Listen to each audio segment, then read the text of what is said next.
It can be tough out there these days trying to find a good project car at a reasonable price if you're not on a big budget like me.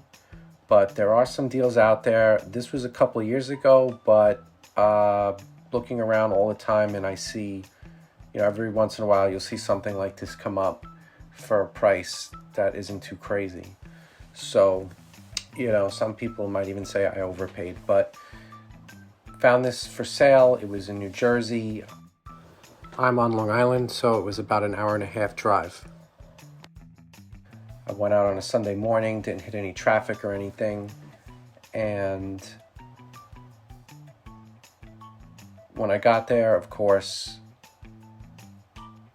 car didn't look quite as good as the pictures. He did mention that it needed paint and minor rust repair.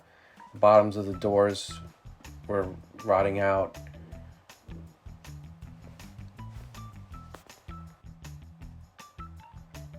The car had been sitting in the guy's driveway for about 9 years and hadn't been registered in that time.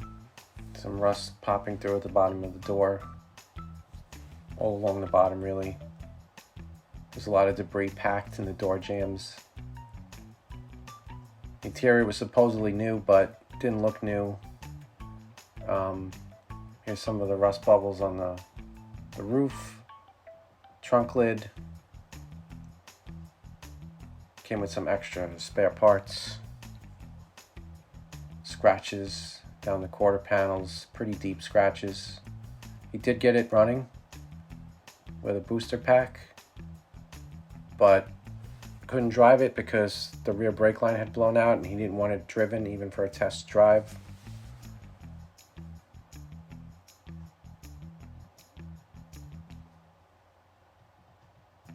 The carpets were wet.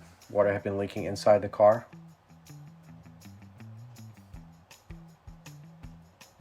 But it was all original and complete.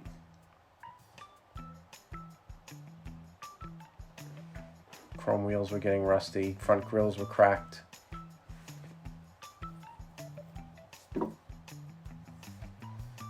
So I didn't really want this car, but ended up working out a deal with the guy. He came down on the price.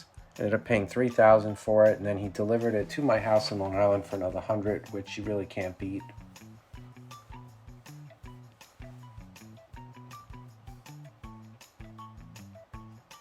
Here it is back in my driveway.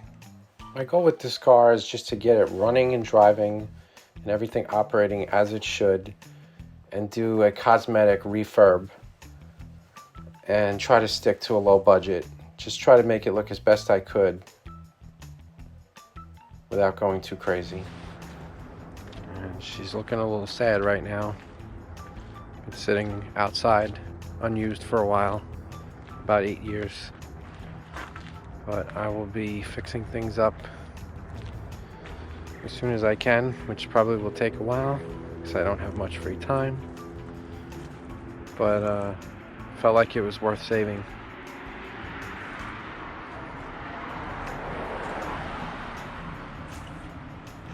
Looks to be pretty much all original and complete, which is one of the main things I liked about it.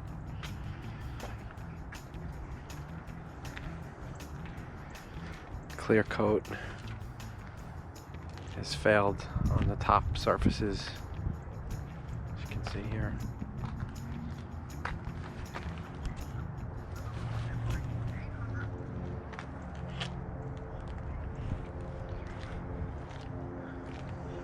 Rubber is pretty shot too. And there is some rust. But I do have a Harbor Freight flux core welder, and the plan is to fix as much as I can myself. As you can see, it has a little bit of buildup of leaves and debris. Some rust up here and down here. This car was rust proofed at some point, so hopefully that helped it a little bit. Interior is pretty good. The seller told me these seats were redone or partially redone at some point. Looks like this is faded and that isn't, so I'm guessing that was replaced.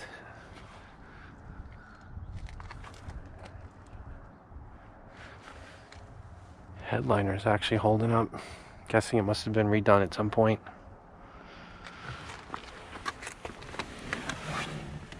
Steering wheel is a little messed up. I'm probably going to try to recover that myself, unless I can find it on the wheel. These wheels are not that easy to find, I don't think. Missing the rear view. Thought I saw that somewhere. Maybe not.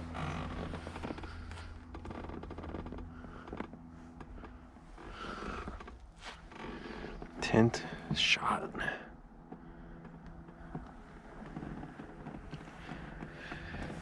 And the battery's dead, so it probably won't even start. Totally dead. You have to jump it to get it started.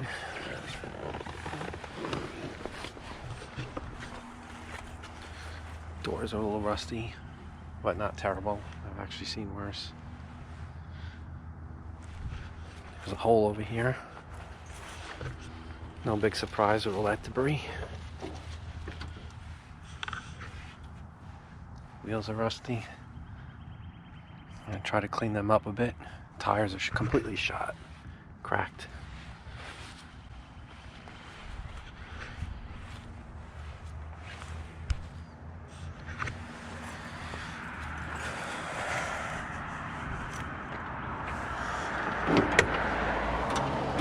A few extra parts. Not sure if I need them, but it's always good to get extra parts.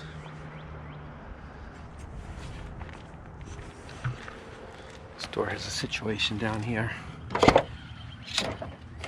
where the skin seems to be separating from the inner structure, so that's gonna need to be cut out and fixed.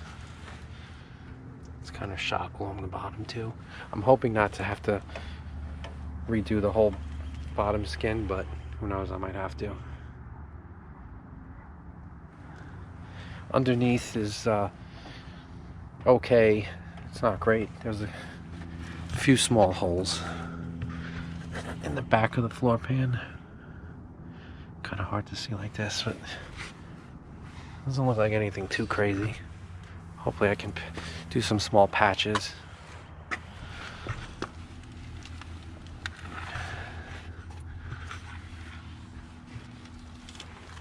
Gauges do not work.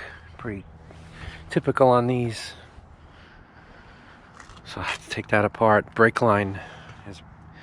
Seller gave me a brake line because rear brake line is ruptured and no brakes. So it was trailered here. Scratches on the driver's side.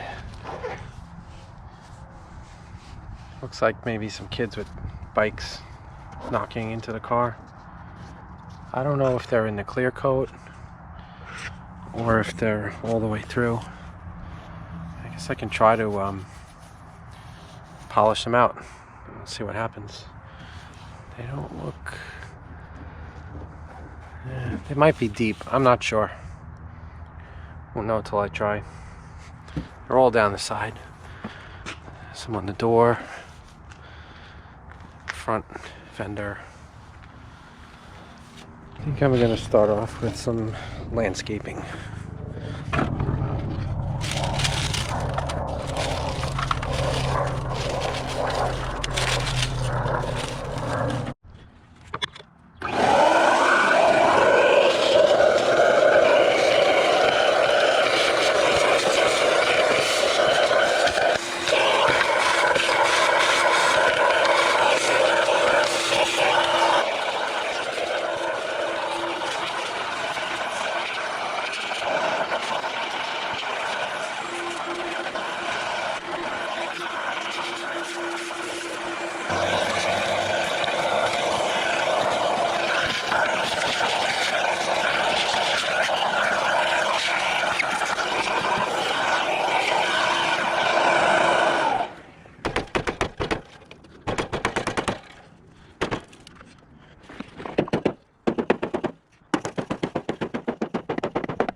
has something.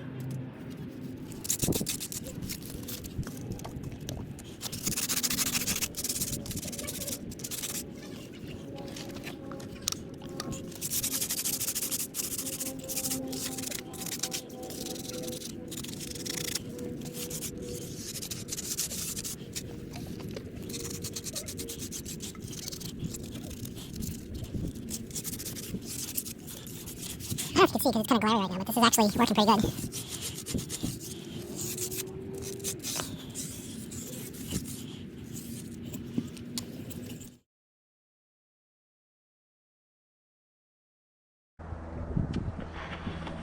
$50 battery from Walmart. Getting ready to put this in.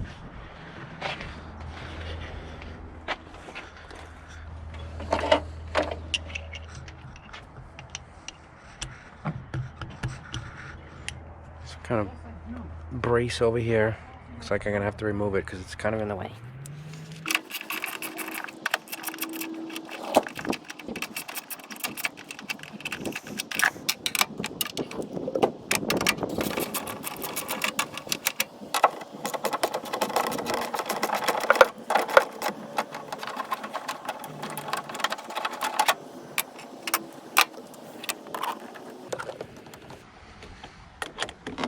Oh, it was actually very loose. Interesting. And that was loose too. Maybe this battery isn't dead after all. Or maybe these bolts are stripped. How fantastic would that be?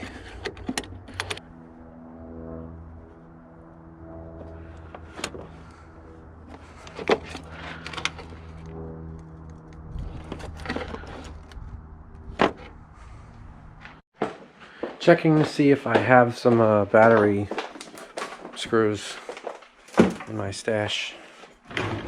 Otherwise, I'm probably going to need to buy some. Aha! This might actually work.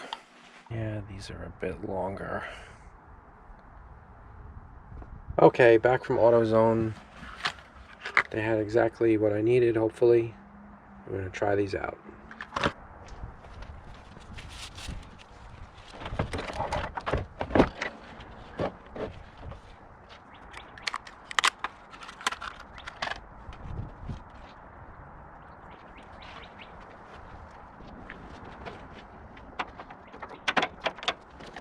Battery cables had some corrosion, a little bit on them, so I got a small brush and I'm cleaning it off.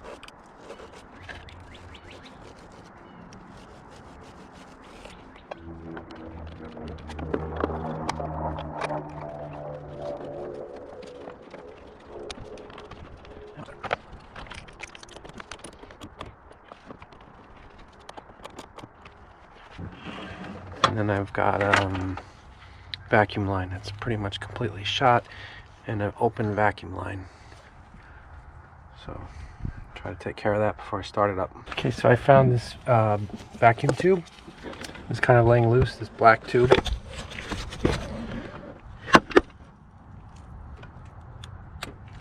can see it right there.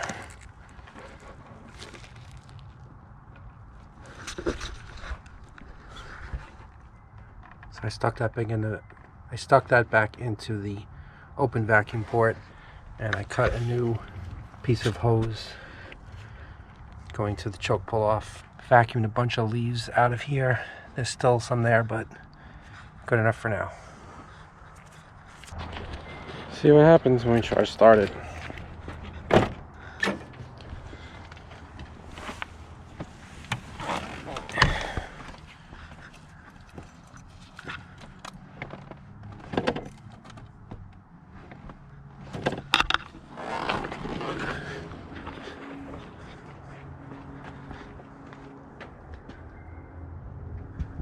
Choke is closed.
So this will be the first time I'm driving this car.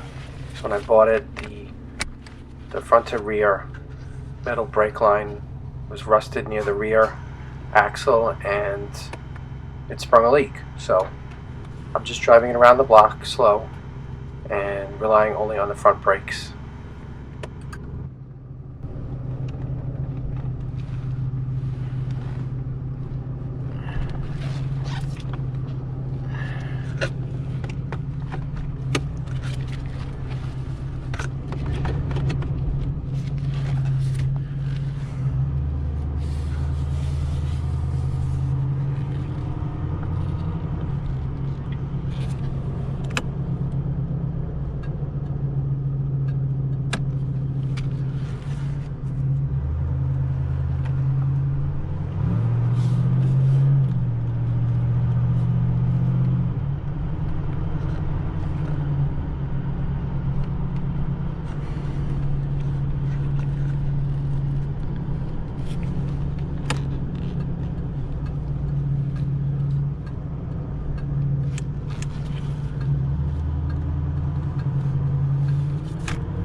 So what I learned on this ride was the car actually drives pretty nice, rides good, engine is smooth, transmission shifts like it should, nothing weird going on, no hesitation or anything. So I'm anxious to get this brake line fixed, get the car registered, and really test it out.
Right above this cross member here, the rubber transitions to a hard metal line that's a 90-degree bend. That's where it's leaking. It's not an easy one to get to. When you look on the other side, it's above this e-brake cable, which I might have to try to move. And then it goes above the frame, over here into the frame. Need to find like a nice little piece where I can cut it and flare it to join in the new piece. There's a clip holding this hose on. And this is, I believe, right here. That tab needs to be pushed off to release this hose. So of course, it's in like an impossible position. So I'm going to attempt to get in here with a screwdriver and a hammer. Okay, I was able to get that out. Not too bad. I went from an angle like this. You can see here, right on top of the axle. Went in kind of at an angle like this. Hit it with the dead blow about 2 times and it popped right off. So, hose is free right here. I just have to undo the 2 connections to go to each of the rear brake cylinders. So here's our brake line. And there's a little bit of a straight spot right here. So my plan is to cut it, flare it, make a new line from here to the back. So here's our flare. It actually worked out pretty good. I thought it was going to be impossible to do under the car, but I got this new flare tool. It was cheap on Amazon. It was like 20 something bucks. It actually worked pretty well. We'll see how it holds up and see if it leaks or not. Next thing I gotta do is bend a new piece of line to head to the back. So we'll jump to that next. So here we have the new line I bent up. It's pretty close to the original one. You have to make a few last minute adjustments. It'll hopefully work out. You can see it's pretty close. So I just have to flare these ends and try to get it in there.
Another pretty good looking flare.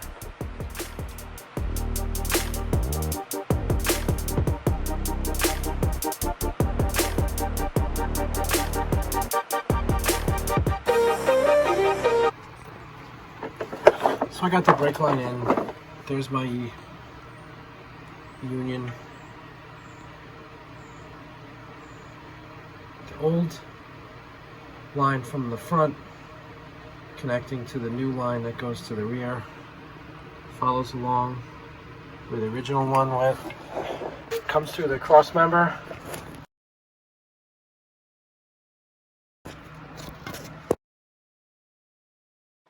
When I got everything back together, I was trying gravity bleeding and then manual bleeding, and I could not get any fluid flowing to the rear brakes, so then I had to bleed the master cylinder.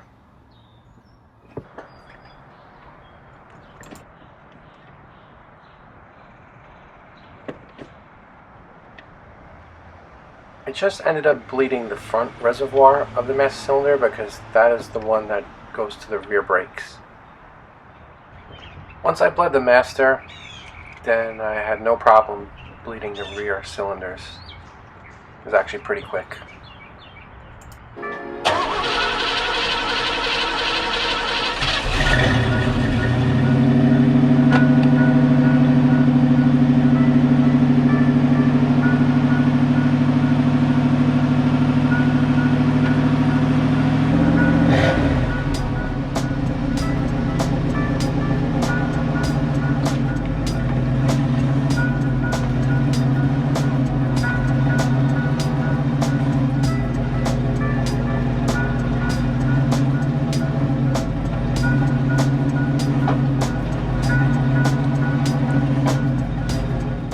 really smells pretty musty in here. I had a feeling there was water under the carpet, even though it felt dry on top of the carpet. But then when you peel up the carpet, you can see it's pretty much soaking wet. This insulation's like a sponge. It stinks. The floor is rotting out as a result. Same thing back here.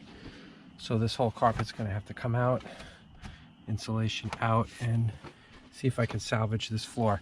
I may need to do patch panels, full panels. I'm not really sure what I'm looking at yet. Also took out the dash cluster because pretty much none of it is working. The lights don't work. None of the gauges work except the tack, which is not accurate.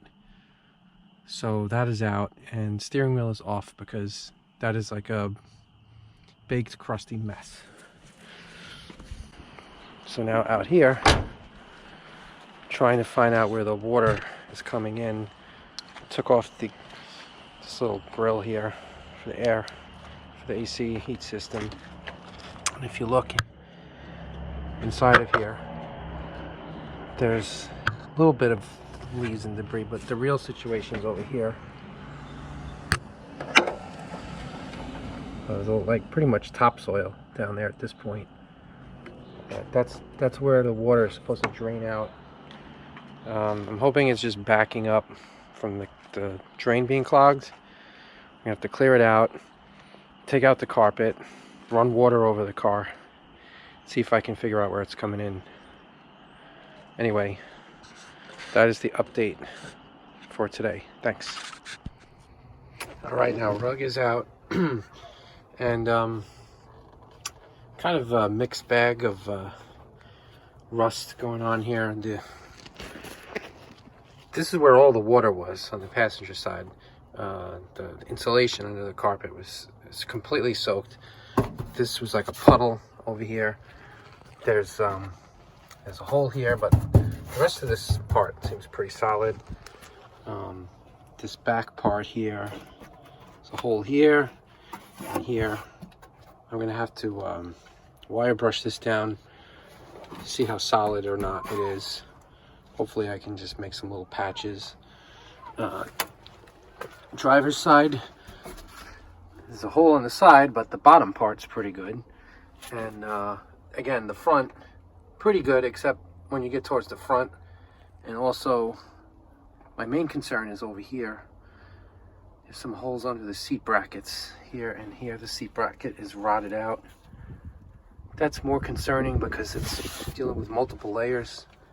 I really don't want to take off this cross member, but maybe I can just separate the seat brackets, take those off, and see if I can just weld in some metal patches. There's also a crazy hole up here, which I was not expecting. But like I said, underneath the carpet, the insulation was just soaked everywhere. So it's already smelling much better in here now that I got that out. So there's the carpet. Hopefully you can salvage the carpet, but the insulation is it's really trashed. And so we're already dealing with the next issue here now, which is water leaks. Now I knew there was water leaks because the interior always smelled horrible, moldy. So I got the carpet out, and it was very wet underneath, not naturally rust forming all over the place. Then yesterday it rained pretty hard, and I came in the car last night and it was like it was raining inside the car. The whole floor was completely wet. I had water coming up here in the corner of the headliner, both corners, also coming in down here where the body seams are, where the floor pans meet the firewall. There's a seam, there's some kind of black body sealer there, and it's all dried up and falling apart, so no surprise there. So then took off the outer windshield trim, and the seal here must be completely failing. It doesn't look great. It's still I can't even say it's soft. It's a little bit rubbery, but it's pretty dried up. And then I'll show you what happens here when you put water on the roof. It just starts raining inside the car pretty much immediately. It's pretty crazy. So the seal's completely shot. I mean, from what I can tell, it doesn't look too rusty, but I'm guessing I'm gonna have to dig out that seal and try to put some new sealant in there. I really don't want to have to remove the windshield, but we'll see if it comes to that. Also down here, there's like a body sealant. It's all cracking, coming apart. So a lot of scraping and resealing is gonna have to go on. Try to get this car sealed up, because I can't fix the floors, and well, I can fix the floors, but I don't want to put any carpeting or insulation back in until it stops leaking.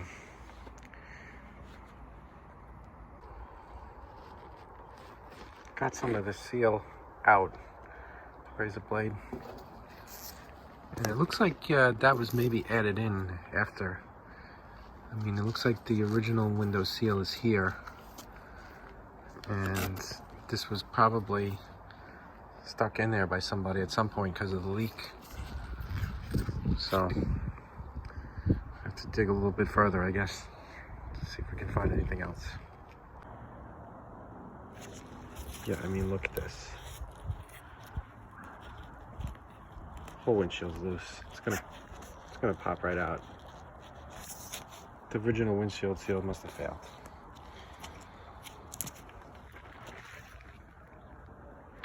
Well, this will be a new one for me.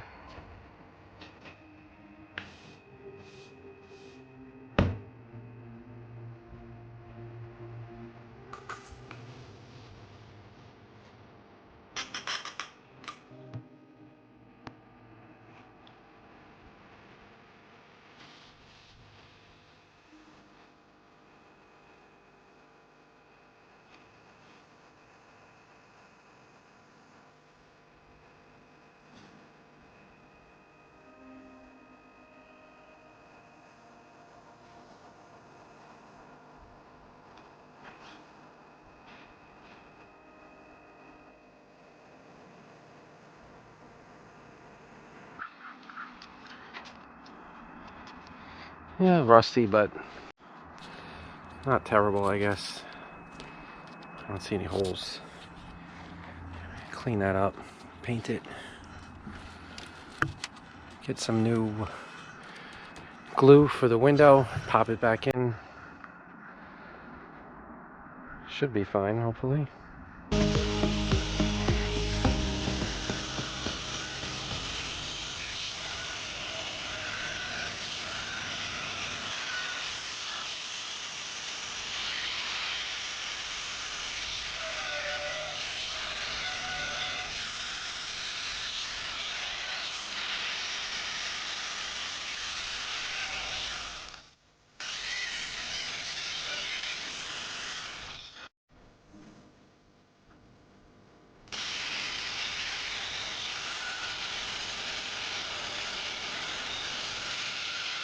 So everything's looking pretty good all around. Some pitting, but doesn't look like it's through. This is the only problem. Bit of a hole right here. I have to fix that before I put the glass back in. But like I said, everywhere else looking okay. So I had to take the cluster completely apart because none of the gauges were working, none of the lights were working. There's this little push-in thing here. You have this little piece of metal. This is a jumper. This pushes in, and I guess over time it loses tension, and it looks like it's actually broken. One half of it is missing the tab. So it's not making a good connection here. This is the selector between 6-cylinder and 8-cylinder for the tach. and this is why the tack is intermittent, not working right. So I'm going to solder something across to bridge that gap, make that connection. As for the cluster, some of the like this one was loose. The others seem tight. Actually, that one's loose too. They're not making a great connection here. So I'm going to take all these little nuts off, all the lights, clean up the copper foil. Some parts are coming loose. Have to maybe glue that down. Just get everything cleaned up and put a little more tension on the bulb. These little metal tabs, the contacts, they're pretty flattened out right now. Try to make a little tension and see how that goes. Okay, so what I did here was I took out each bulb, removed the bulb from the socket, sprayed a little contact cleaner in the socket. Then I took a small screwdriver and bent each contact in the socket towards the middle so it would make a tighter grip on the bulb. I only found one dead bulb, which I had to replace. All the other bulbs actually worked. So now I'm just taking some fine 000 steel wool and cleaning the copper in the area where the bulb makes contact. As you can see, it's a lot brighter after I clean it than the way it was. The next thing I did was remove all these little nuts from the back of the circuit panel. These are the contacts for all of the gauges, the temp, oil, the volts, and the gas. I'm going to clean these up with the steel wool and clean the backs of these nuts and snug them back down. To fix the tack jumper, I got a little piece of house thermostat wire and I just soldered it in place of where the push-in jumper would be. That should be a permanent connection.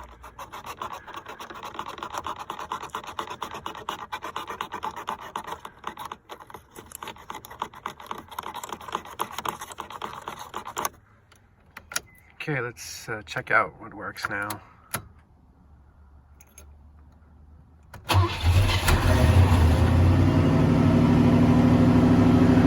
The oil gauge is working, volts, fuel's probably okay, temperature we'll have to wait and see.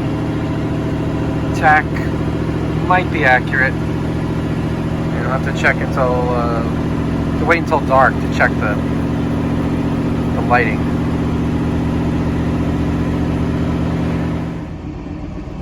Temperature gauge is coming up now, so it looks like we're good with the gauges. I think the tack is actually accurate. The idle seems a little high, so I might have to look into that. But so far so good. We'll check in the dark for the backlighting. Check out the dash lights now that it is dark.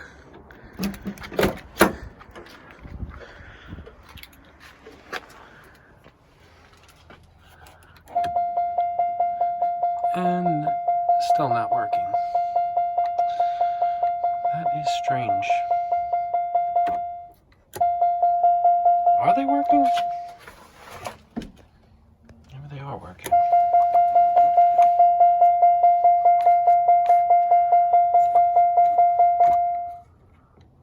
It's just dim for some reason. Maybe that's all they do.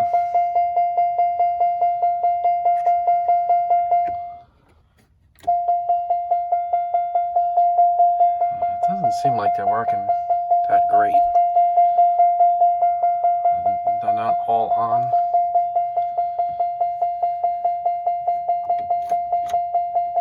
Very strange.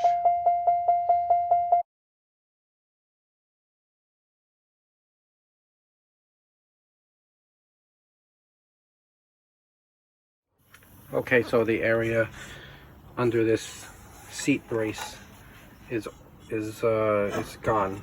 It's all rotted out. So my plan is to get this seat brace up. I'm going to try to bend it up a little bit so I can slip some new clean metal under here. But of course it's fighting me. I drilled out spot welds, and with an air chisel I'm trying to break it free. So I think I'm almost there.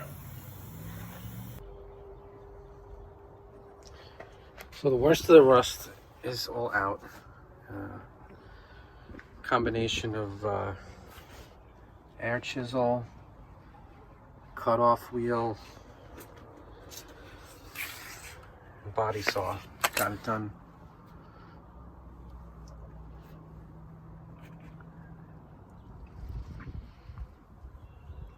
I got some pieces of metal. I'm gonna attempt to weld it in here. So that will be next. We'll see how that goes.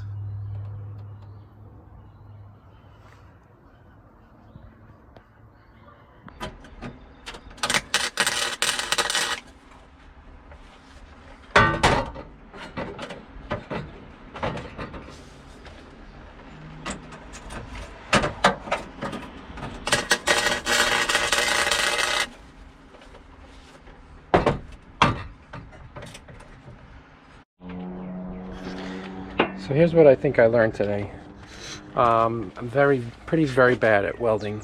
After about an hour, I finally got the hang of it and got some good penetration on these welds.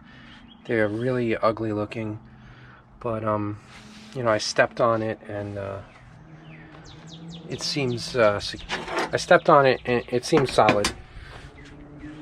You know, again, we're not going for show quality here. We're trying to get this car solid and back on the road, so this is one step towards that. I got my first patch in. It took me forever, so I need a little piece to fill in blank over here, and a piece for here and for here. Up here, I don't know. I think I'm going to use the thinner gauge metal. It's easier to bend.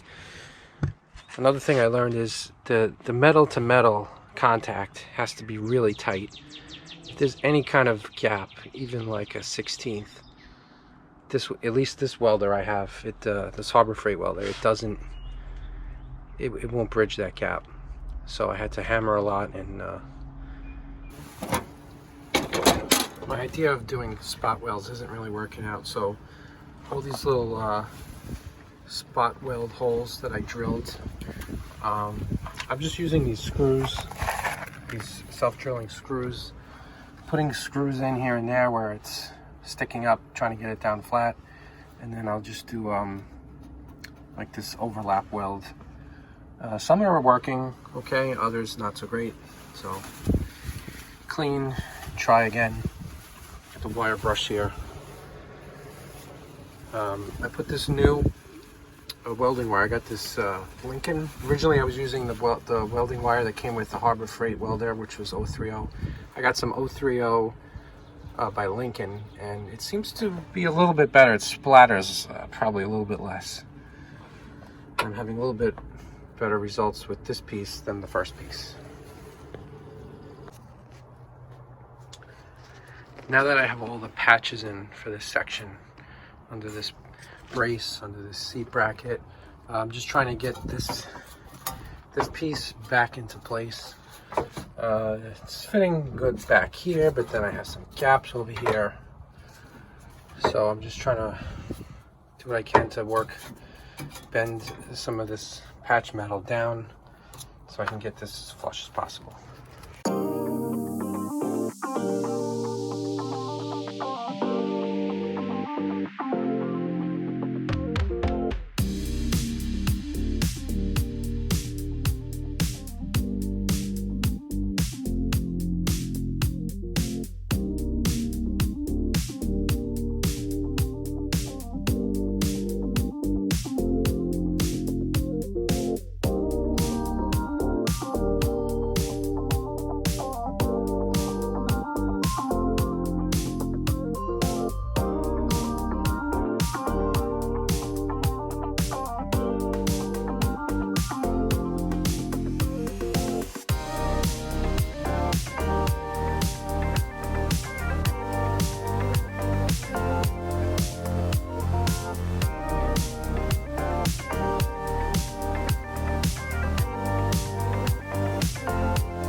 Alright, now I know I didn't do this the right way, but if anyone wants to come in here after me and buy we need a whole new floor and weld in a whole new floor, that's fine. We're doing this on a budget and we're just getting it sealed up to go.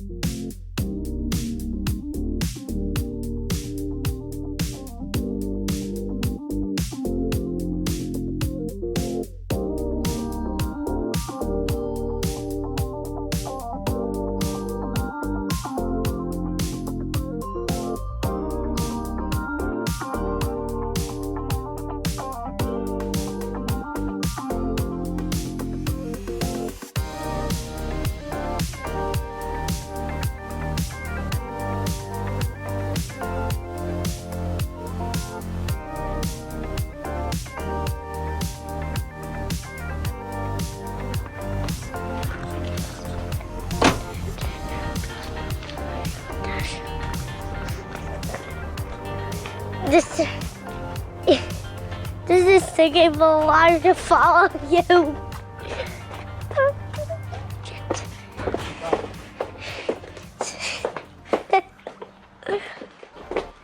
Oh my gosh, is that apple juice? No. What is that? It's a cleaning fluid. Cleaning fluid? Fluid. Fluid? An old apple juice jar. But why is it green? Because it's cleaning fluid. Oh my goodness me, that's... You like that? Yeah, that looks like... You told me that seems like kind of yucky. I don't know why, but my hands are getting kind of tired. Alright, you want to put it down? I'm gonna put it down. Let me have it. Thanks, dude. Good But job. then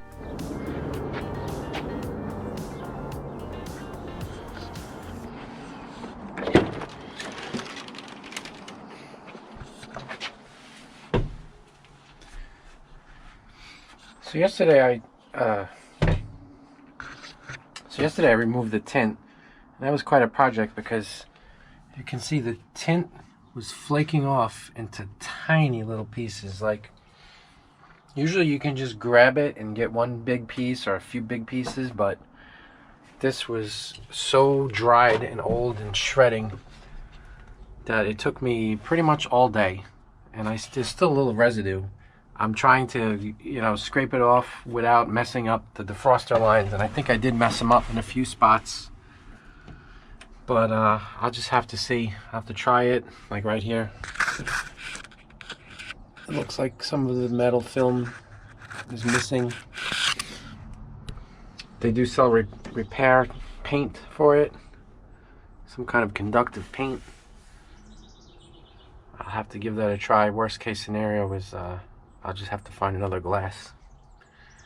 But anyway, just cleaning up that mess now, and pretty much done patching everything up in here.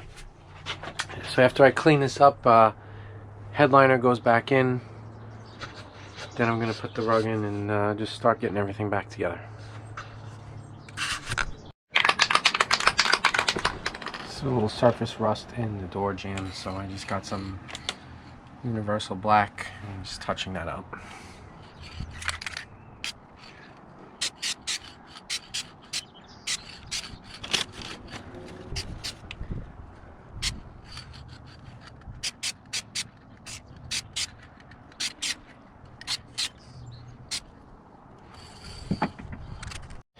These pieces of insulation that were stuck to the underside of the roof, as you can see, one's remaining there and there.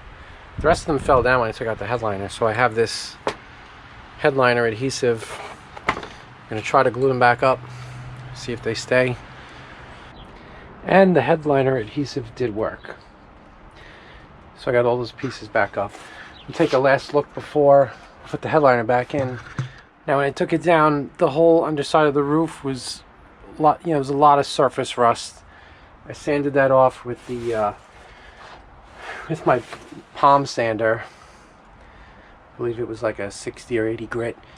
And then I just sprayed some, I'm trying to remember what paint I used up there. It was either Rust-Oleum or just some black enamel, I'm not sure, no primer. I had to put these little studs back in. This had a lot of rust too, I got most of it off. These little studs hold the map light up. I had some more significant surface rust in the corners up here and up there, and that's where the windshield was really leaking, but luckily nothing severe, no holes. Used the wire brush on the grinder, got that all off. Primered and painted that. And the windshield has been in for a week or two, and it's rained several times. I poured buckets of water over it, no leaks at all. So ready to put the headliner back in, and then the floor is all patched up. Body sealer is done, it's tight. And then the carpet, I washed the carpet with detergent and a drill brush and scrubbed that. Power washed it, got a lot of dirt out of it.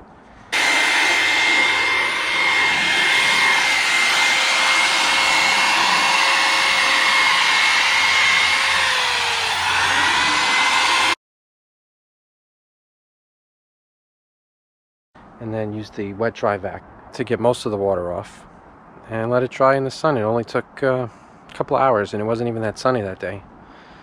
So here's the headliner. Didn't really do much with it.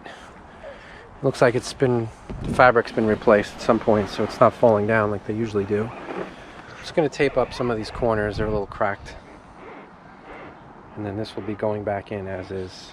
The headliner fit very easily through the passenger side door. I'm doing this by myself. What I did first was I used the map light. There's these little studs and then these little push-on washers, these clips, to get the headliner to stay up. And then I moved over to, there's 3 clips on the side right here over the driver's door and 3 over the passenger door. And now I'm going to move to the back. The plastic trim panels here sort of hold it up in the back.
Get it up more, up.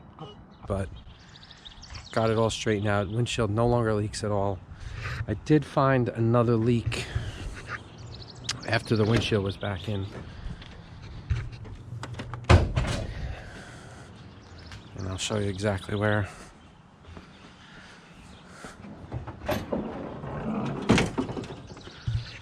So the AC box right down here, kind of a shadow right now, but down the side, going down the vertical side of this edge of the AC box, it was all dried up, whatever sealant was on there, so water would run down and get in onto the passenger side floorboard. It was coming in like going right down under here, so put some of the 3M urethane body sealer down there, and now it's good, no more leaks. So power washed the carpet, got new insulation underneath, so that's all in. Cleaned up the backs of the seats were a little moldy, put some vinegar on that, scrubbed it multiple times, rinsed it out, dried it in the sun. The headliner is back up. Didn't really do anything with the doors yet. The bottoms of the doors are pretty rusty, so that'll be something later. I just wanted to get the car to where I can drive it. Got the gauges working. Another steering wheel from eBay, because the steering wheel that was on here was completely dried out from being out in the sun. So this one looks pretty good. I'm keeping it covered. Still getting the radio back in. I had some issues with the mounting. Some of the mounting areas were broken out, so I'm still working on that. I had to get new headliner trim, this front trim. The black clips just completely disintegrated from, I guess, baking in the sun all these years. Got them on eBay. They went in perfectly, so that's all done. Got most of the rust off the wheels. Still need to get tires. Replaced the both low beam headlights were out. Had to order those on Amazon because stores don't even sell these sealed beam bulbs anymore unless you get some like crazy expensive ones, which I didn't want. So these were about $8 a piece. Just original halogen style. Power washed the underneath of the hood. Power washed the engine compartment. The alternator and power steering belts were squealing really badly, so I just had to adjust the power steering pump and the alternator to put some tension on the belts. They're quiet now.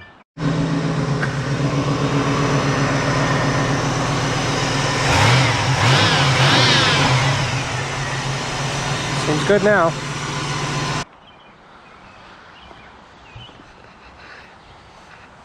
There was all rust bubbling up here. Kind of just did a temporary fix. Sanded it all down. Put a little filler in. There was some pitted areas. No holes. And I just painted it with some black for now. The other thing I did was clean the car for the first time since I got it. Cleaned up the door jambs. Came out pretty good. There was a little surface rust down here. Scraped that off, painted that with some black gloss. This molding piece is missing from the passenger side door. I found it in the trunk, so I'm gonna clean off, and I gotta get some double-sided tape, get that back on over here. These, I don't think these are factory moldings. Maybe they're dealer moldings, but for now I'll just stick it back on there because it looks kind of bad without it. Got a hole down here that I'm gonna patch up temporarily I figure out what I'm doing with these doors. They need some work all along the bottoms of both doors. Still haven't figured out what I'm doing with the paint job on this, if I'm going to try to salvage it or redo it. Just cleared out the trunk today. The back speakers were shot. So I had in my old stash of G-body stuff, I had these 4x10 to 6x9 adapters, and I had these cheap 6x9 speakers that I used to have in my Monte Carlo, and put those in, and they sound great compared to the broken 4x10s that were in there. There is a bit of a leak on each corner here. You can see the staining. I'm gonna have to take this piece off at some point and seal that up. But the car is running and driving good. I've been driving it around locally, and everything's good. Everything works. No issues so far. The only thing not working is the AC. There is some pressure in the system, so I just have to find the time to take a look at that and find out what's going on. I unplugged this, do a little diagnosing. Started driving it a little bit. Really, the first time I was taking it out to like a Cars and Coffee, and the brakes, stepped on the brake and it just popped, went to the floor. So turns out it's leaking from the line. Probably can't see it now, but the line that runs across the axle to the right rear brake cylinder. They got these new lines, pre-bent steel lines from Inline 2. Pretty reasonable price. I think it was about $30 for the pair.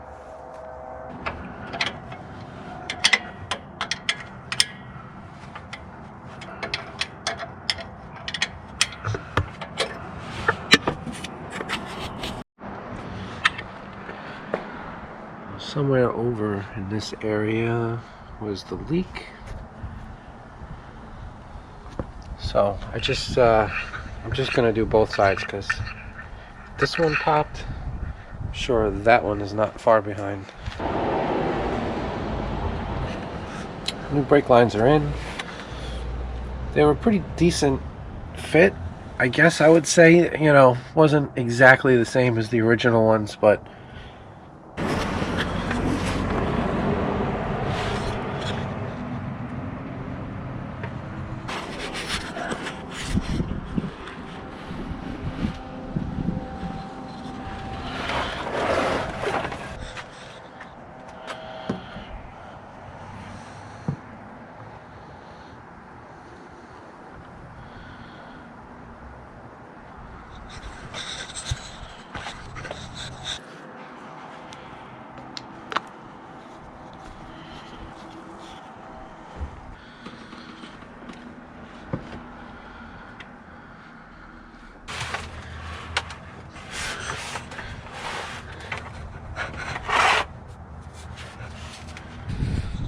alright, that should be it. Let's check the fluid in the master one more time, make sure it's full.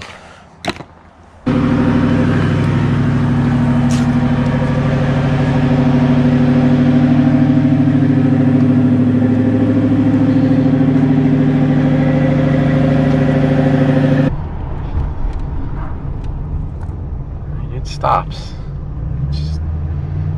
Prefer the pedal to feel a little bit firmer.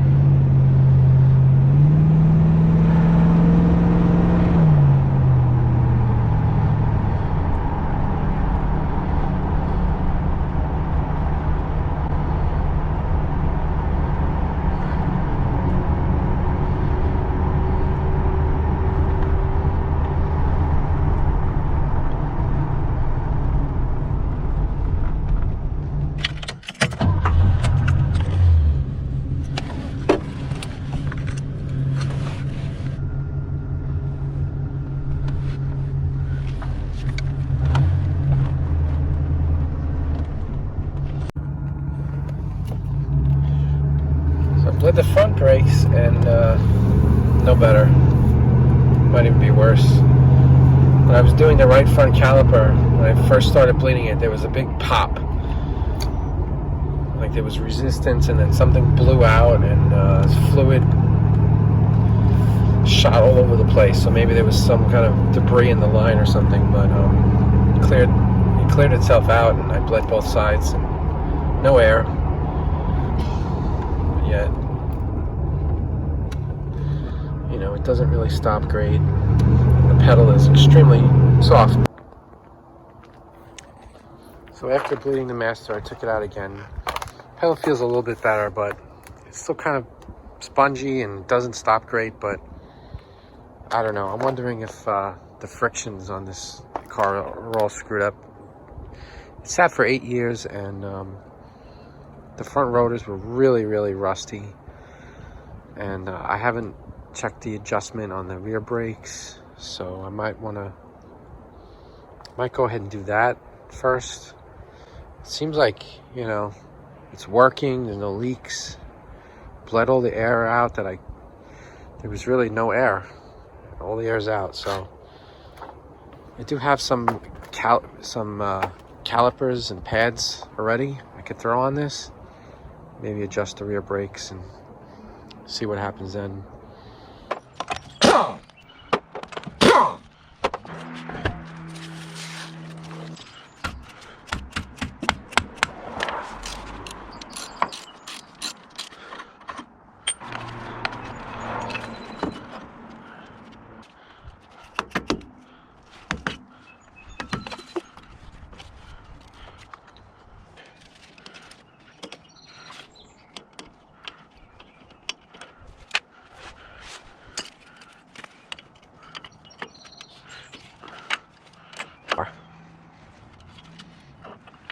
Just trying to get this thing up and running on the cheap.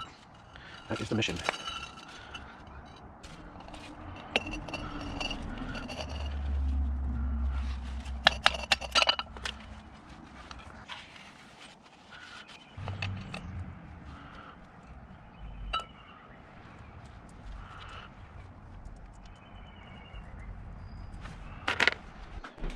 So I was able to clean up the bearings, re-grease them, and I reused the seal. So it's probably not the right way to do it, but that's what we're doing. Found some new cotter pins. So I'm ready to put this new rotor on now.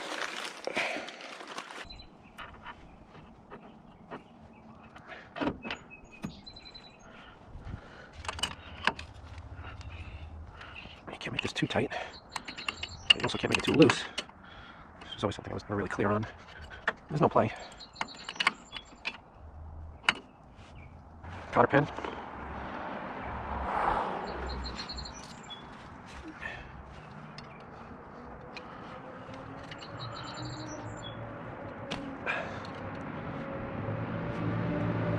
Okay. More painful.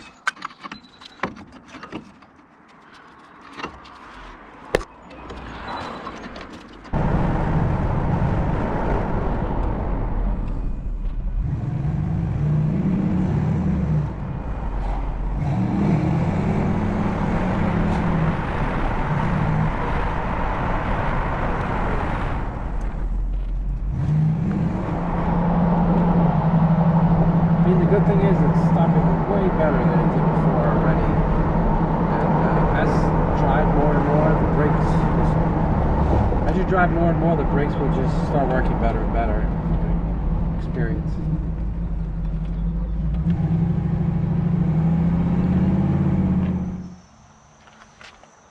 This 442 is a really bad case of peel and clear coat, and it just makes the whole car look terrible and makes a really bad first impression when it's really all over the front like this. So I'm going to see if I can do anything to try to make it look a little bit better and also do it cheaply as possible.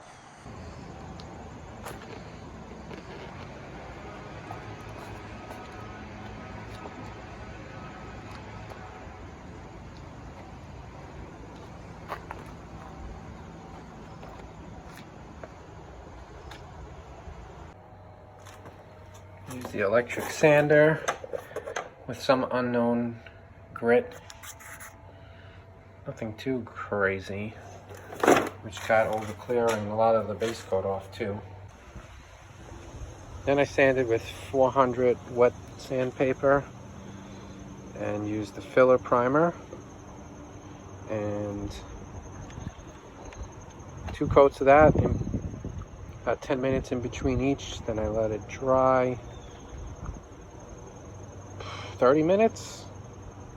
Then I used this Duplicolor black, which is pretty horrible. It seems like sputtering. It's not spraying very evenly. Did about 2 or 3 coats of that. Waited about 30 minutes. And then I had some leftover clear from another project I just did. Probably not enough, because as soon as you start getting down towards the bottom of the can, it starts spraying out dry and got a lot of orange peel here. But I'm going to do one more coat of the clear if there's enough left. And then I have this blending solvent, which maybe will smooth this out a little bit, but you know, not too bad. It's not great. I mean, you could still see marks underneath it where, you know, I sanded through the base and where I didn't, but definitely a lot better than it was. So what I'll probably do is I'll just do little sections at a time. Like I'll do this section, top of the fender. The rest of the fender is pretty good. And I'll do this A-pillar along here.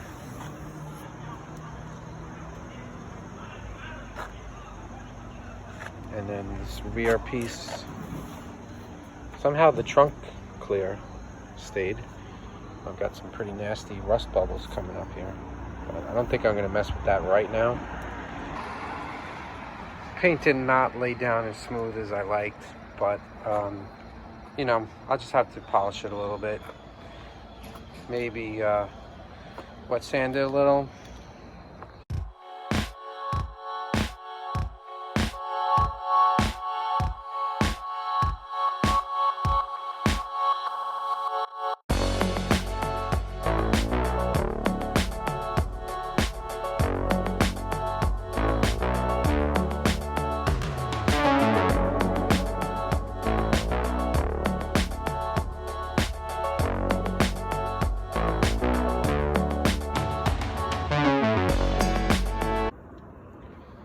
So here's the outcome for this particular project. I ended up getting some more of the Rust-Oleum Automotive Gloss Black. Finish this off. It's not perfect, but it's a lot better than it was. It's pretty smooth. One thing I don't like is you can see some sanding scratches. The final sanding I did on the filler primer was 400. I guess I should have went with 600 or more. I ended up painting these with trim black too because it was peeling. Probably wet sand it a little and polish it. It's a little orange peely. This fender did this section here. This was just, I used I think 320 and then 400. Sprayed it on. So I'm gonna come back, like I said, a little wet sand, a little buffing, and you know, just keep going. Weather's been getting kind of hot lately. I got 2 cars here, the Cutlass, 86 Cutlass 442 and the 84 Z28 Camaro, and neither one of them have working AC right now. So I just connected the low pressure side of the system, which is on the dryer, and it's showing, I don't know, about 13, 14 PSI, which, you know, that's pretty low, I think. So I keep telling myself, stop buying auto parts from Amazon. I mean, I get tempted because the price is like half of what it is in the store, but then a lot of times it just doesn't work out. Case in point, I got the R12 to R134 adapters on Amazon, and the low side fitting actually fits okay. The high side is way bigger than what's on the car. It just doesn't work. So that's no good. So then I'll have to send them back. And meanwhile, I bought 2 sets, one for the Camaro, one for the Oldsmobile. So now I got to ship 2 things back and eat the shipping. And in the end, it'll end up wasting more time and money than if I just bought them from Advanced Auto. So I'm just going to use the R12 hoses to charge up the R134. And yeah, you need this little adapter that came with the hose gauge kit. Goes to this fitting. And I checked, by the way. This still won't fit even with the adapter. It's a different thread. So, no good.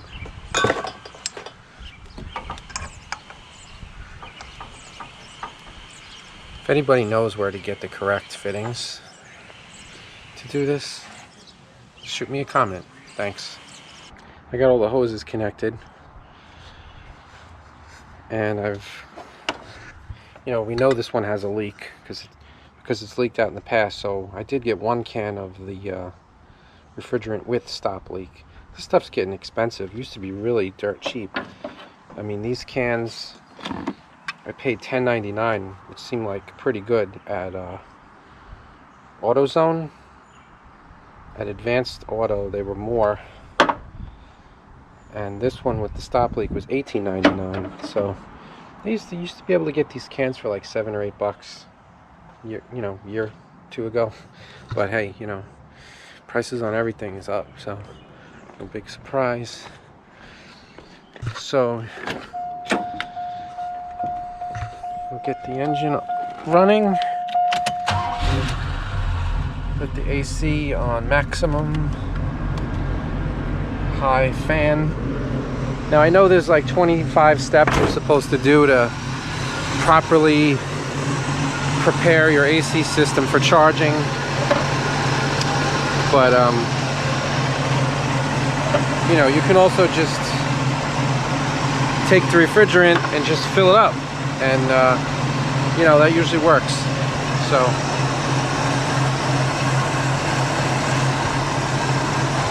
got the port open.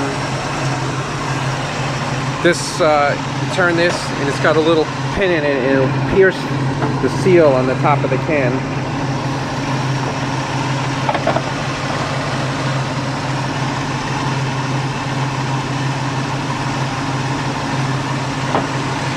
Try to keep everything out of the belts.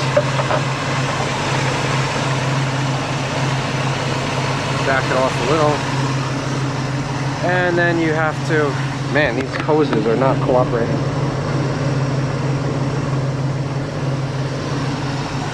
So you have to agitate the can a bit.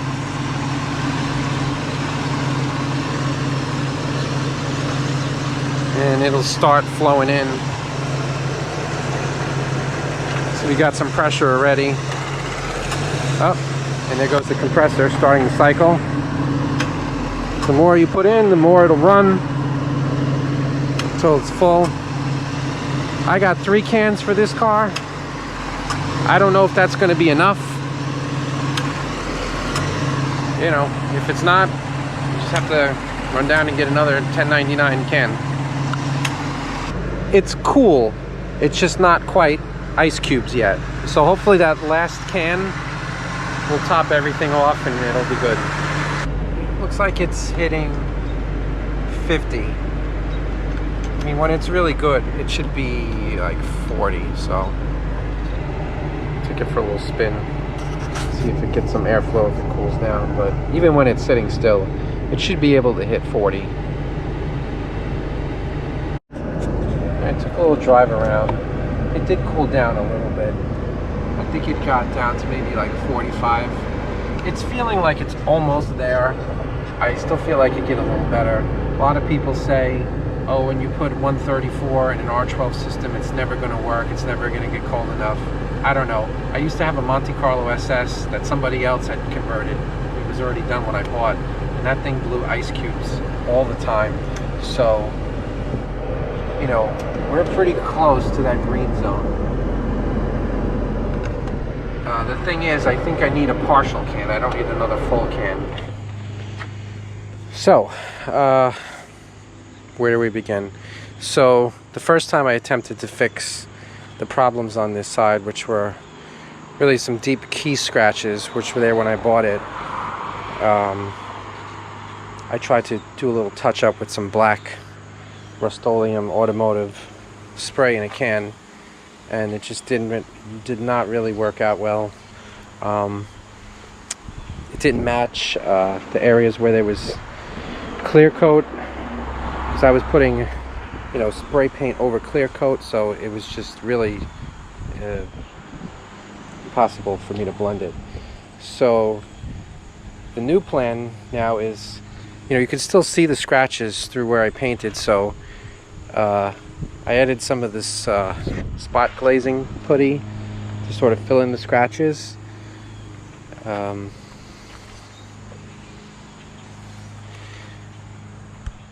Here's one example, that little pinkish stuff, reddish stuff. So then sanded that down. I started with 220 grit, then 320, then 400, and then with the 400 I just went and did the whole side, because my plan is to, from here to here, all the way down, I'm going to spray with, I have a quart of Rust-Oleum black that I'm going to put in my spray gun.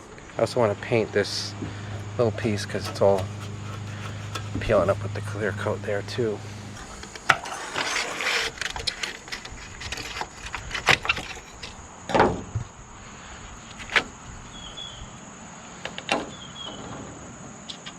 These clips, they've had it.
So I'm just going to go over this with a little primer filler. This went down to the metal because it was a little rusty here. Here there was some bubbles, and underneath were some little holes and divots. And same thing down here. This was the worst part. It's supposed to rain pretty heavy tomorrow, so I'm just going to cover up some of the bare spots with the primer.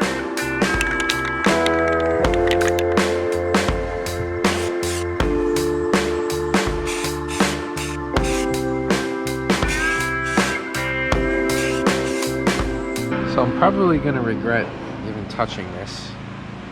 I'm not good at bodywork. I'm not experienced in it. I don't like it. And I'm not good at it. So it's just always has bothered me, and going to go against my best judgment and try to fix it. Hopefully I don't make it worse. See what happens.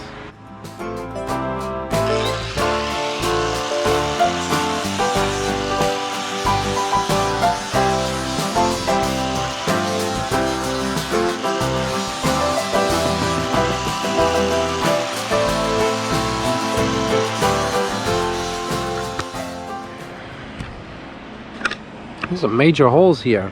I mean, I don't know. I'm kind of wondering if there was rust here and they painted over it previously, because I mean, that was really coming through pretty badly. I've really seen anything like that on a trunk lid.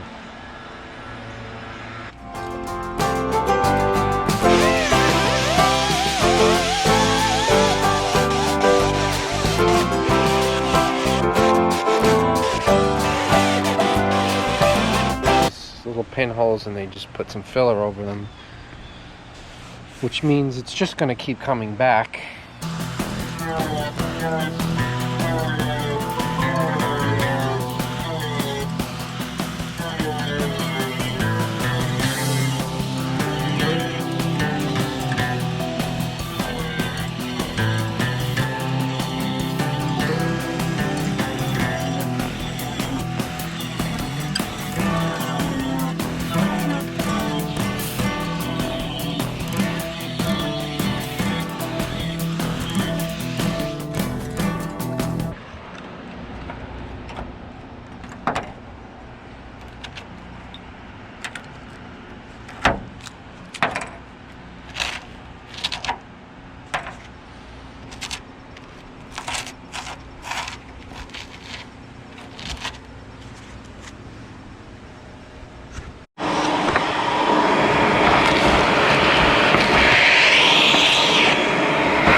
It's definitely been worked on before. I mean, you can see somebody drilled a hole and injected something in there to fill it, I guess.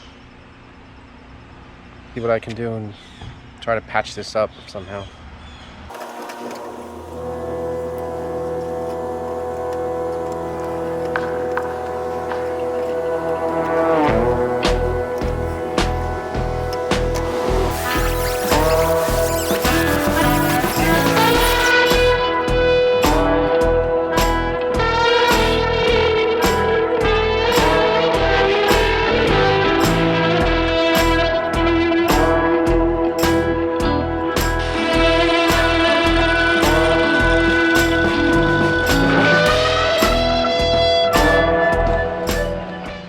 Alright, so I made a little patch. I had to trim it like 1,000 times, but this is as good as I'm gonna get it, and hopefully this kind of repair will last longer than whatever they did before, which was, I think, just filling it up with filler.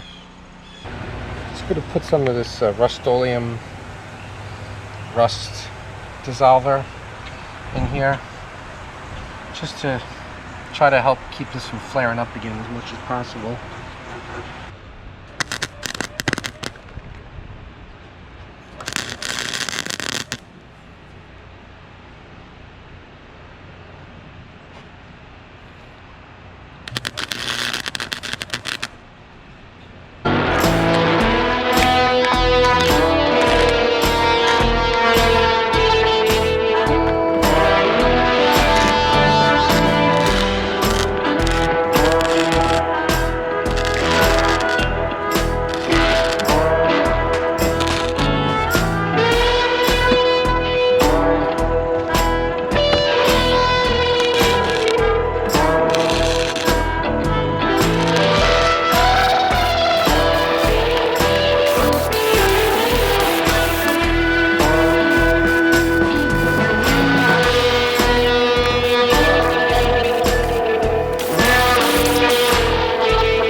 Okay, so that's going to be it.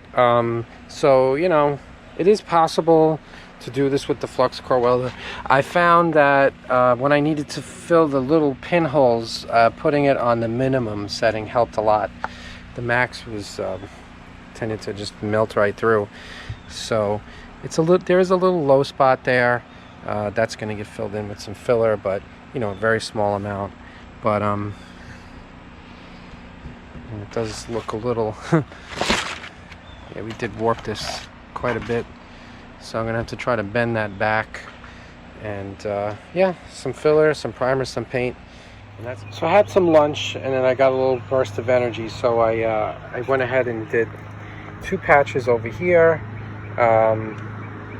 This went a lot better than the other side because I kind of had a clue as to what I was doing. It still took a while, but not as long as the other side.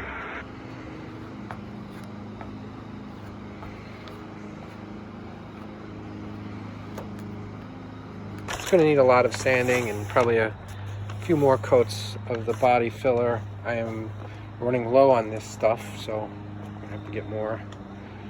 After the plastic filler was dry, the next day I got right to work with the DA sander.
There was some little divots, you know, some left from the Bondo work, like here, and then over here there was a bunch of little pock marks, which was caused by the splatter from the flux core welding wire, and all these little pinholes. So I'm just going around filling them in with the glazing putty.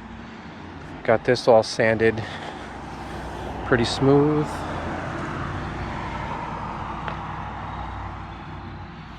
And then the A-pillar is the last thing I was working on. So getting ready to do what's hopefully a final coat of primer. You know, I was going to just tape around the mirror and the door handles and the lock and stuff, but I think I'm just going to go ahead and take the door panel off so I can get the mirror off, and probably, yeah, we'll see about the door handle in this. If it's not too bad, I'll take it out, but otherwise tape it. Also wanted to lubricate the window, something I've always wanted to do. The window tracks, the door lock, you know, they need cleaning, lubrication. So hopefully I can get this off without breaking too many things. We'll see how it goes. I'll do time lapse for this.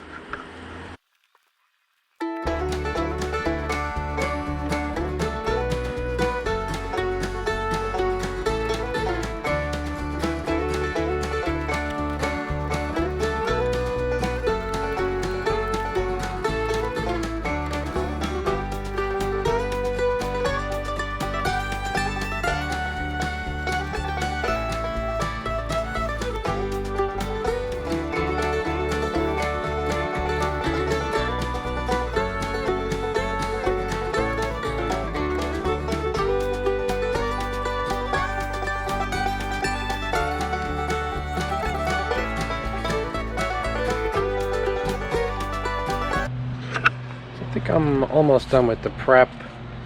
Got these quarter windows all cleaned up. Got the 442 decal removed, sanded that. There was a little bit of peeling clear coat here, sanded that down. mirror and all that off. I'm gonna leave these. I gotta draw the line somewhere. This is turning into a huge thing. I took the taillights out just so, you know, masking around them would have been tricky. Cleaned out all the dirt that was in here. And then I'm just going over everything I've been priming with 400 wet sand. Yeah, that there. 400 on the mirror. Got that all sanded down. Here. All this. And down to here.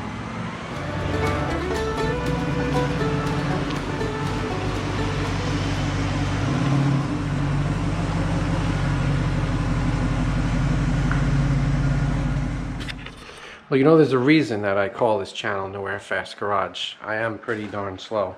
So, almost 2 hours, actually more than 2 hours have passed, and just leaving the car sitting under this horrible tree, this oak tree, there was all kinds of little particles and things that fell out of the tree I had to clean off. So I wiped everything down with the mineral spirits, and now I've been just taping everything off, and boy, what a slow process. So still, you know, probably have at least another hour to go, maybe more, of taping, but you know. All right, so after another hour spent masking and taping, I think we're all good. And at this point I'm wondering, why didn't I just paint the whole car? Because probably wouldn't have been that much more work, but we're going to stick to the plan. Okay, so I got the Harbor Freight cheap gun. I think I paid about $13 or $15. It might have even been on sale. I don't know. It was very inexpensive. It's HVLP. I've got it all set up. I just gotta clean. I'm gonna run some acetone through it. I'm also gonna use the acetone to thin the Rust-Oleum paint, which I have right over here.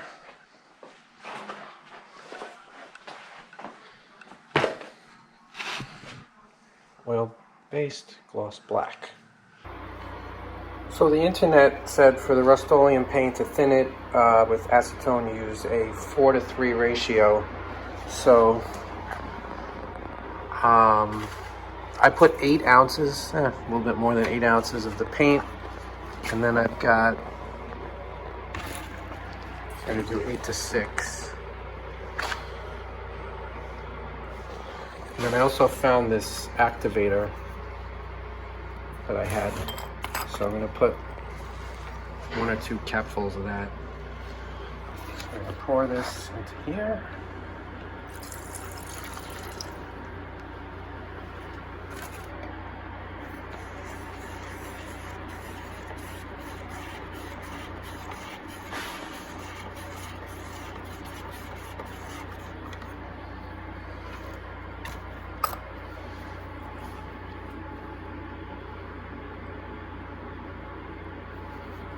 I'm just going to use 1 capful because this stuff makes me nervous. I wasn't really planning on using it.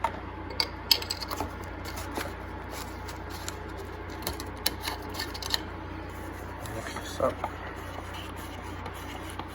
Away we go.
first coat is done. Just taking a little break. Went down pretty good. I've never used this gun before, and I haven't painted a car with a spray gun like this in probably 20 years, so a little rusty at it. A little orange peely, nothing too bad. I didn't see any runs or drips so far, so that's good. I just had to play around with the settings on the gun and the pressure. So many adjustments. Trying to get it to lay down nice and smooth. But I think 2 coats is probably going to do it. I think it'll be alright. Probably going to need some wet sanding. I plan on doing that anyway, so that was a little wet sanding, polishing. Let it dry about 4 hours, and I'm just taking off the tape and the paper. It came out pretty good. I mean, definitely needs to be wet sanded. The roof might be the worst. There's a lot of like rough spots. I just could not get it to lay down smooth.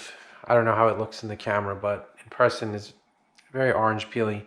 Getting the polishing started here. So I started with 1500 wet sand, just doing this little section here. So gave it kind of just like a quick sand by hand, obviously, and then some cutting compound, and it looks pretty good. I mean, you can definitely still see the orange peel. I guess I just have to decide what's an acceptable level. So I'm gonna have to go to a more aggressive paper, get some help here. Anyway, we did 1000 in this area here and here, polished it up. It's not perfect, never was gonna be. This is probably as good as I can do. Had a little issue, burned through on this edge, the paint, and actually burned through a little bit over here too. I don't know how I did that, but I'm just gonna leave it. It's very small, you probably wouldn't notice it. Maybe you would, unless somebody pointed it out. I don't know what I'm gonna do about that yet. I'm just gonna leave it for now. Thanks, Nate.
I think it's looking pretty good, right? What do you think?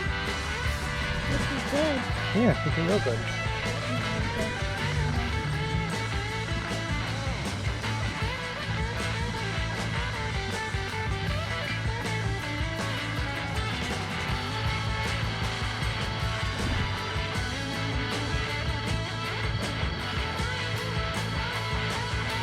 Okay, I'm going to take that other side. So I'm going to attempt to show you the orange peel situation on the roof, which is quite bad. You probably see it there. It's rough. So I did do one section on the roof over here. I think I used 600, then 1,000, then 1,500, and it does get a lot smoother. It's a really slow process. So yeah, I did the trunk lid, and especially this side I'm pretty happy with. Gotta do a little bit more on this part and on this side too, like especially over here. I did this panel. This, I'm pretty happy with this.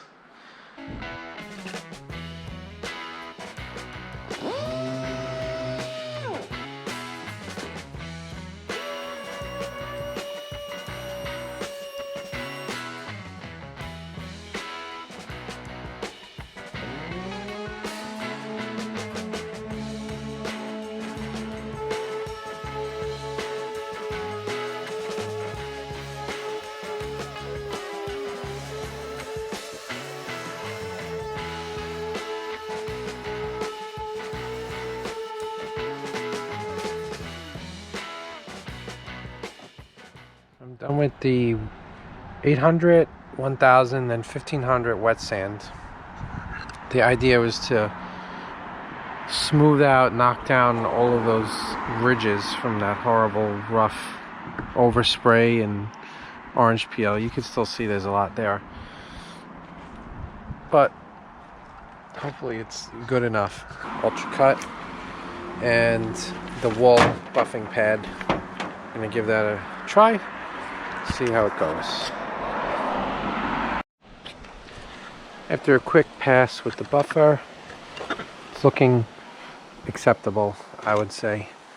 Still gonna need to go over it with polish and wax, but just after the initial compound, I mean, that reflection looks pretty good. So is the roof looking a lot better than it was. There's one section over here that's still looking kind of rough. I'll probably do another round of sanding and polishing, but the rest, you know, for the most part, it looks pretty good. So it's been a few weeks. Weather got bad. It's getting dark, 4:30 every day, holidays and whatnot. So finally getting back on the Cutlass again. So where I'm up to now is I already did this. Now I'm doing the wet sanding of the door and the rear quarter. And the current program is I've got 1,000 grit for the sanding machine and 1,500. So I'm doing with this orbital sander, whatever this thing is, 1,000, then 1,500. And then by hand I do 2,000. And then I top it off with the 3,000, all wet sanding. Then I polish with the cutting compound. Seems to be the best results, so hope to get the rest of this side done today. And then I have to go over some of the areas I already did because, you know, I only got up to maybe 1,500 and you could still see lots of sanding scratches. So I'm gonna go over that with the 2,000 and the 3,000. Pretty much everything I already did. Polish it again. This is definitely the most time-consuming part of paintwork for me, anyway. Was all of the wet sanding and polishing.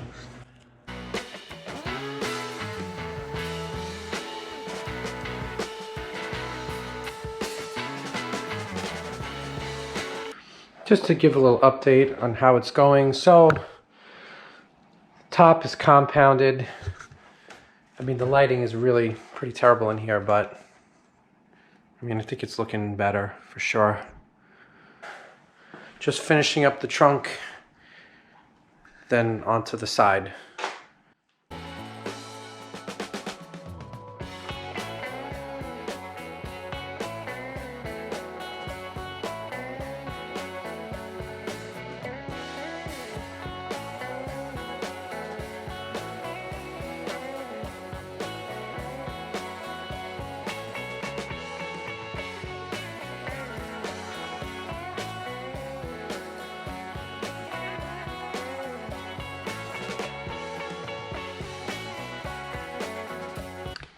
But side's looking much better.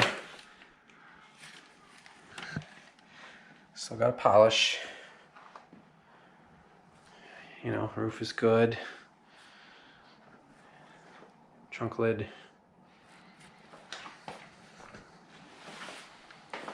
It's hard to see.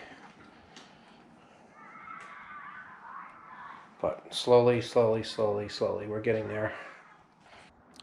Next day here, so getting out in the sun, looking pretty good. Decided to just do the whole hood. This was tougher to do than the paint that I put down. This is old base coat that had been, you know, exposed when the clear coat peeled off. And I had to go over everything twice and really dig in with the compound. It took a lot of compound. It really, like, soaked it up or something. But it's, you know, definitely better. It's a little rough, not perfect. And over here got worn through. I think this is primer showing. But, you know, I still got to polish it. But definitely a lot better than it was before. This side looking pretty good. Roof, I mean, this is probably as good as I'm willing or able to get it as far as compounding goes. Hopefully the polish helps it out a little bit further. We'll see. But overall, I'm pretty happy. It definitely has like a light orange peely look, but a factory car would too.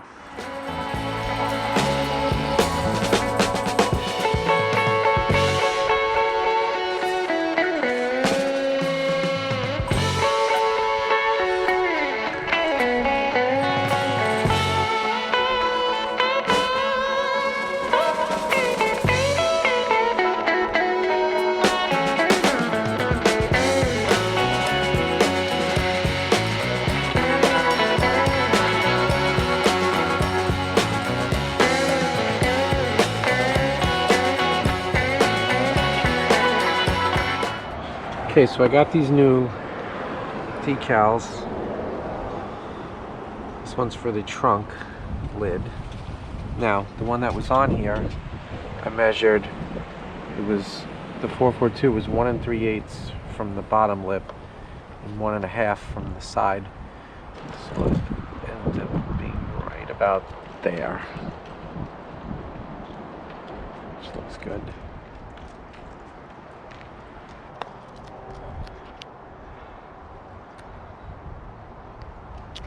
Ah, I'm gonna go for it.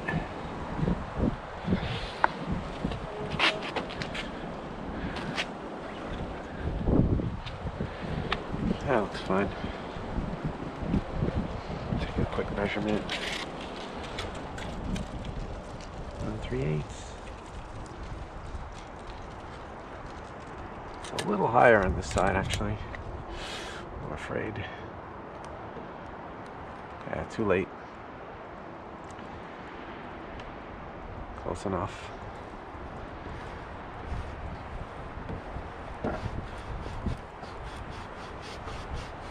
Hopefully, that will be good.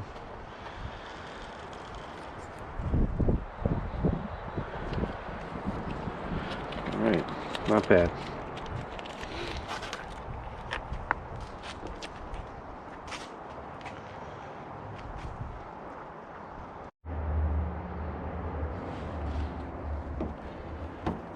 Wipe some alcohol.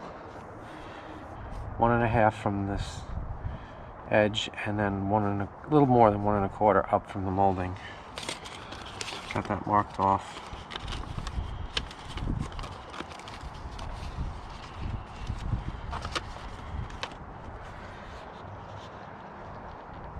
I gotta bring that down a little bit. You can probably eyeball it. It's pretty much right there.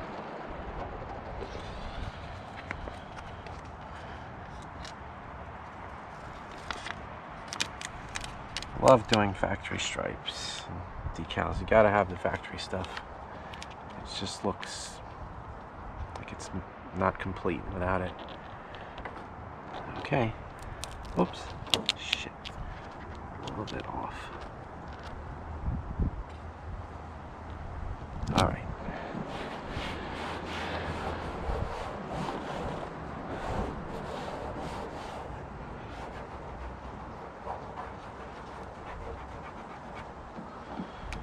Okay. Nice. These were cheap too. I think I found them on eBay. It was maybe like 30 bucks for the set of 4. One for each door, one for the trunk lid, and then one for the front bumper. I ended up taking 2 of them off because I did not paint the other side or the front bumper. Front bumper needs to be painted, but that's another project for another day. So this is good for now. So I guess at this point, the paint job is officially done. I think everything has been put back the way it was.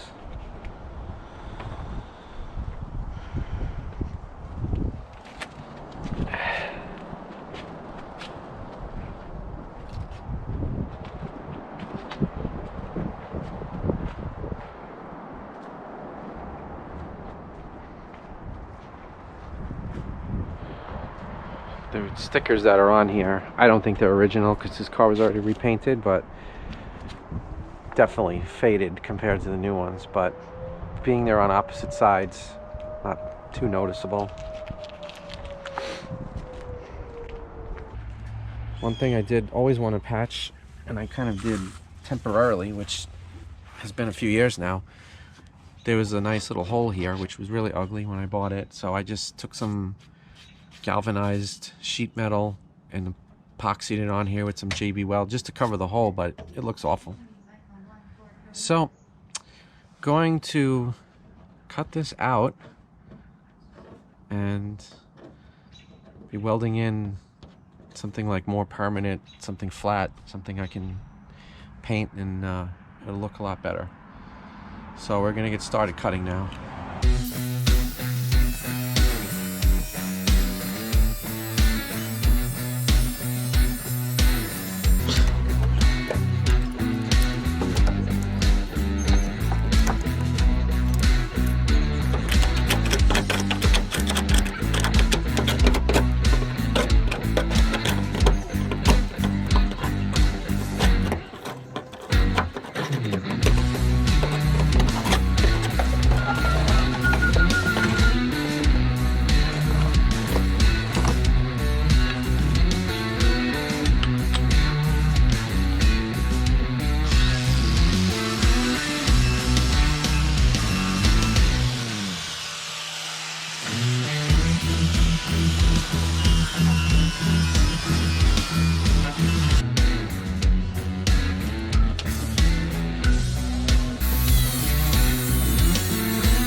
So what I'm thinking here is, this is, you know, it's pretty noticeable where it ends off. So it wouldn't be too much more to just paint the rest of this section. So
how it came out.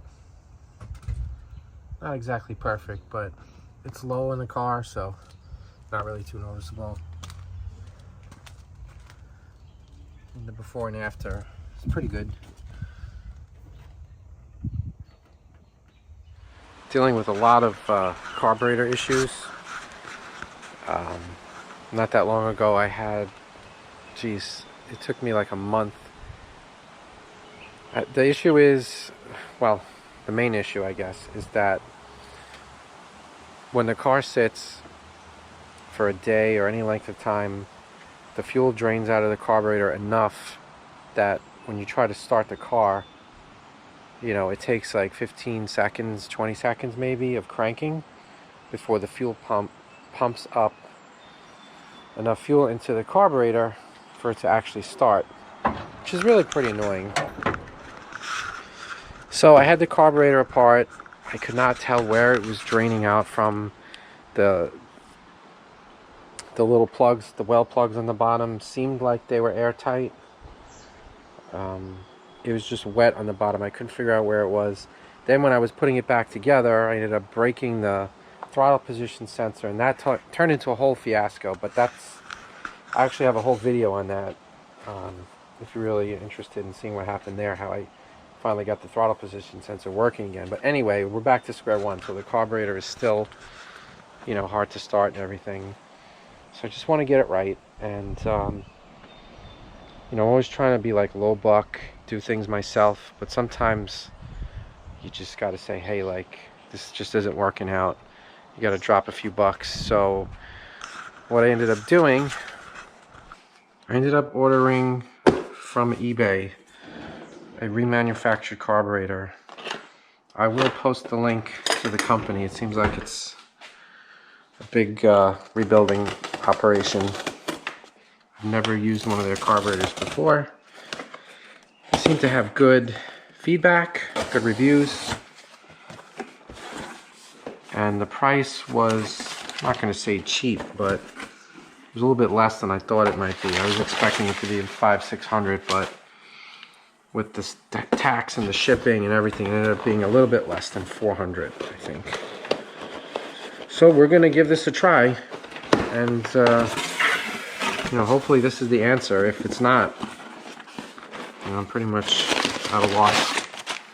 Wow, this thing looks nice.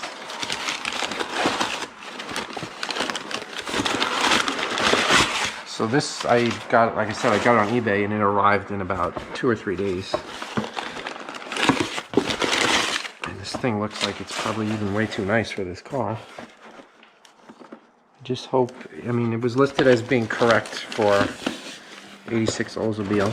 I just hope everything, all the connections are there and it's actually correct. So it should be good to go, ready to just bolt on as is, I think. I really got this packed up nice. It's like shrink wrapped onto here so it can't move around. This is the hot air choke style of the Qjet. Seems like on the Chevy cars they had an electric choke, and for whatever reason Oldsmobile used the hot air choke. The heat comes from the intake manifold.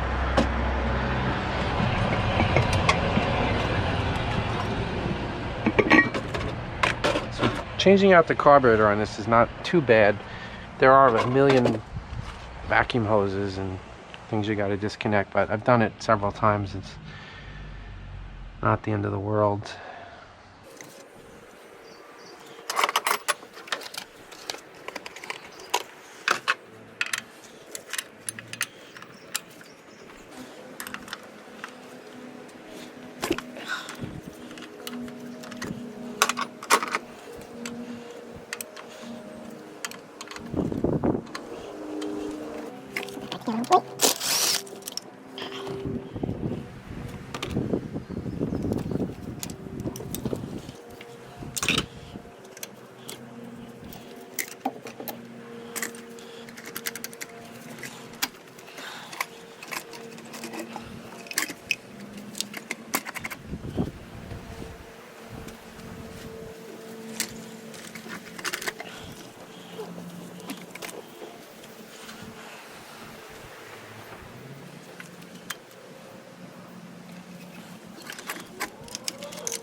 good so far.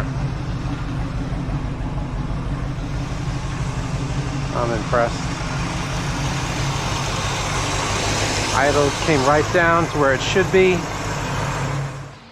I can tell you, this, in this brief amount of time, I can see this is the best this car has ever run since I got it anyway.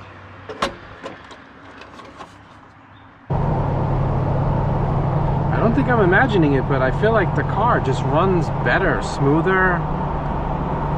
Feels like more responsive. It's crazy. It's like a whole different car.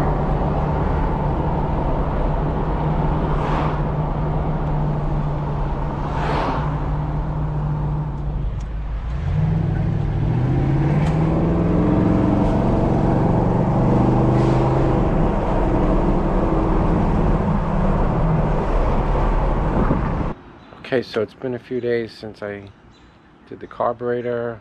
I think that was Saturday, now it's Monday. So that's long enough to see how it's going to start up. Compared to the old one would be cranking forever at this point. So let's see. Give it 2 pumps. Get the right keys.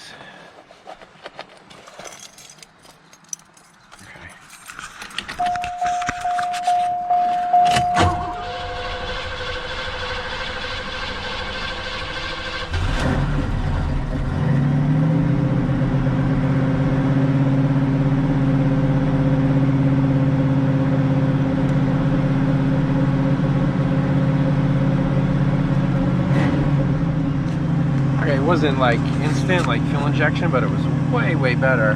Maybe it needs 3 pumps. Try that next time, but things are looking good.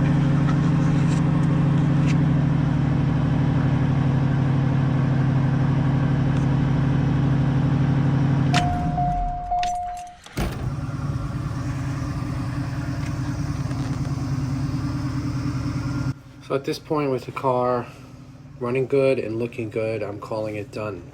I had considered doing a drivetrain swap on it, but that was going to cost a lot of money and take a lot of time, and I decided I'd rather just keep it original since I wasn't planning on keeping it in the long run. The BF Goodrich tires that I put on it were old tires that I took off my Grand National when I got new ones for that car, so they didn't cost me anything. They were still in decent shape even though they were older. So besides that, I had well less than $1,000 into this whole deal.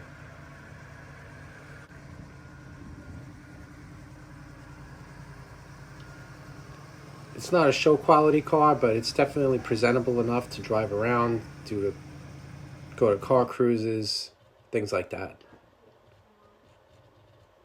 I ended up putting it up on Marketplace and selling it. I got way more for it than I paid.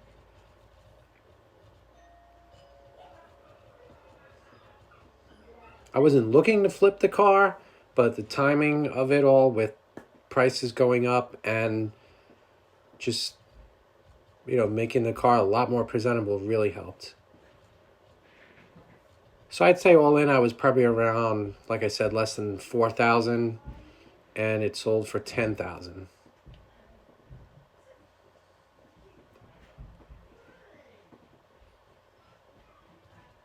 Please subscribe to my channel and tell me how you think the car came out and if you would have done it differently. Thanks for watching, and see you all next time.